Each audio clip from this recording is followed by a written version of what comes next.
Good evening everyone. I'm Dr. Shreya, Neurology Resident from KMC Hospital, Mangalore.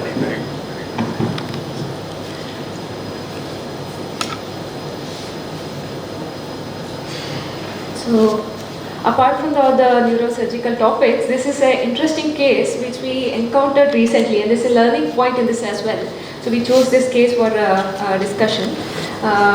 So this is a case of Optic Nerve Drusen which presented to us, and we suspected papillitis and evaluated in that way. So disclosures are, I thank Dr. Tina, neuro-ophthalmologist, for giving me all the fundus and OCT images, and other images I've taken from journals for comparison. So just to brief, what is optic nerve drusen and why do we need to know about optic nerve drusen? So it's a congenital and a developmental anomaly of the optic nerve head. So there are hyaline containing bodies, and over time they appear elevated and they produce lumpy irregularities on the anterior portion of the optic nerve, and when the fundus image is seen, that can look abnormal. So like I said, it's a hyaline deposit, opalescent lesion, yellowish color, and due to axonal deposits in the, calcified deposits in the axonal, it's basically axonal debris on the surface of the optic disc. Sometimes it can be buried in the optic nerve itself, or sometimes it can be seen in the fundus, being in the optic disc, not in the nerve. So they are quite common, 2% in the general population, but we are not aware of it because it hardly produces any symptoms. And they are bilateral in 70% of cases and have no sex predilection. So this optic disc drusen, so they are inherited in irregular dominant fashion, and it may be useful to examine relatives of the patient to know its inheritance. So on ophthalmoscopic appearance, they depend upon their location. Like I said, if it is present in the optic nerve, it need not be seen in the optic disc. If it is very superficial, then it can be seen in the optic disc. They are located just anterior to the lamina cribrosa, and mostly seen in the nasal part of the disc when it is superficial. So optic disc drusen is just a benign variant. It's very asymptomatic, and however there are case reports of it producing visual field defects like this one, and that can also produce AAON, that is anterior ischemic optic neuropathy, and also can cause transient visual obscurations. So if most of the optic disc drusen are asymptomatic, so why do we need to know it? Why do we need to know about this entity? Because of the confusion it causes. Similar case, I will be presenting a case now, and while optic disc drusen may produce appearance of a swelling or can cause a pseudo-papilledema kind of picture, but however it do not exclude actual papilledema. And there is a high prevalence of idiopathic intracranial hypertension in such patients. So they do require evaluation, but need not go beyond a level when clinical is outweighing the patient investigations. So why does optic nerve disc drusen occur? Because it is secondary to slowing of the exoplasmic flow in the optic nerve, which causes compromised blood supply, and the stasis of this exoplasmic flow ideally leads to accumulation, in turn leads to accumulation of the calcium, and there is a degeneration. So most of the optic disc drusen may remain unclear, or we cannot diagnose directly without further evaluating a patient. Just by clinical examination or a fundus picture, it's very difficult to diagnose such patients. So there are evaluations like a simple CT imaging, because it's a calcified lesion, it can show up on the CT imaging, or ultrasound imaging, that is called ocular B-scan ultrasonography, then fluorescent angiography and fundus autofluorescence and optic coherence tomography on OPD basis, and in the ER, if you are suspecting a patient with papilledema, doing a CT scan or B-scan ultrasonography or OCT will be very simple and non-invasive and easier to diagnose in such suspected cases. So like I said, CT shows a calcification. Fluorescence angiography also are used to identify buried optic nerve drusen. Both superficial and deep drusen, ultrasound can pick up very easily because it is a echogenic foci. especially in calcified drusen. These are the images from the journal. Here you can see a calcified lesion. This is just handheld ultrasonography in the emergency department that can show calcified lesion. And this is a CT imaging taken from the journal as well, which shows a calcified lesion in the optic nerve. Fluorescence angiography, it's utilized to distinguish true edema versus true papillary edema versus a buried drusen. Not for the superficial one, mainly buried, because superficial we have other simple evaluation. And fundus autofluorescence will demonstrate optic nerve drusen as a bright hyperfluorescent foci.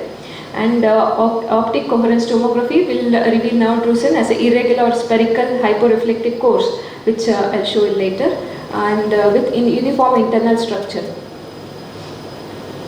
Prognosis in such patients, visual morbidity is very minimal, and may follow up such patients to look if there is if they develop AION or IH, and visual field loss is common in such patient, especially in 50% of the children, and 90% adult may have the visual field defects. So they can have most commonly enlarged bolide spots or scotomas. And treatment, so optic nerve drusens by itself do not need any intervention or treatment, and there is no strong evidence for initiating any treatment like optic nerve sheath fenestration or any surgical intervention. However, if such patients have complications like AON and all that, and if they end up in retinal vein occlusion or ischemic optic neuropathy, that warrants a treatment.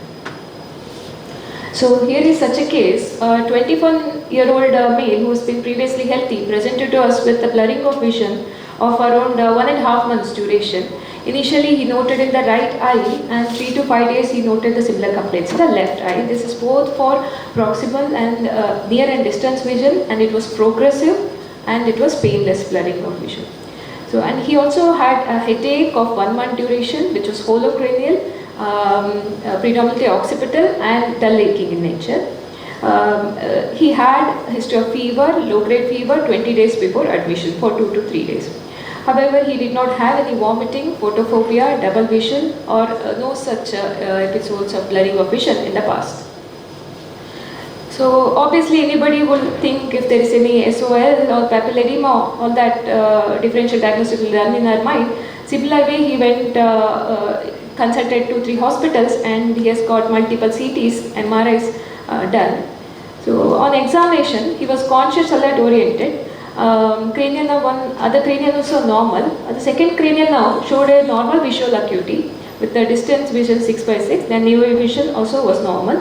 Visual field using perimetry also, it was normal bilaterally. Color vision also normal bilaterally.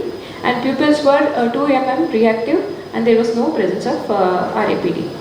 Fundus examination on the right side showed mild hyperemia, and left side showed marked edema noted. Other cranial nerve examinations were absolutely normal. This is the fundus picture of the patient. The right optic nerve head shows blurred optic disc, and the left one shows marked blurring. So other motor system examination, sensory examination and reflexes were all normal, and other reflexes, coordination, gait and normal. So differentials we had at this point of time is whether there is a presence of papillitis or papillitis, because one eye was recovering, another still had optic disc edema, or if there is any presence of intracranial space occupying lesion with a raised ICT, or it can be a pseudopapillary as a last differential. So we went through all his records. MRI brain with contrast was already done, and it was normal. We went ahead and did the lumbar puncture. CSF opening pressure was normal. CSF cell count, protein, glucose and the other evaluation were normal. VP test was normal. P100 latencies were normal, and perimetry also was normal. Then we again took help of Dr. Tina and for further evaluation, and went ahead and did ocular B-scan. That actually showed us a calcified drusen in the left eye, and optical coherence tomography was done to measure the nerve thickness layer, which was actually normal. This is the image of the patient. Ocular B ultrasound, it's a handheld machine which can detect any echogenic foci which showed a calcification in the left eye.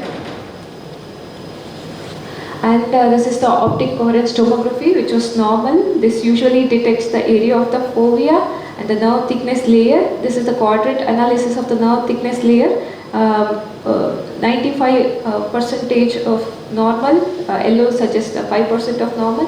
Apart from the some reduction in the temporal area, rest were normal. So finally we sent him home with a reassurance. So after all the investigations and hospital bills, we sent him home saying no need to worry about this and just a follow. So it's a learning point here that whenever I suspect this thing has to be this pseudopapilledema and optic nerve drusen has to be in the back of our mind. And I say probably not a first TD, never should be a first TD, but definitely a differential diagnosis we have to keep. Thank you.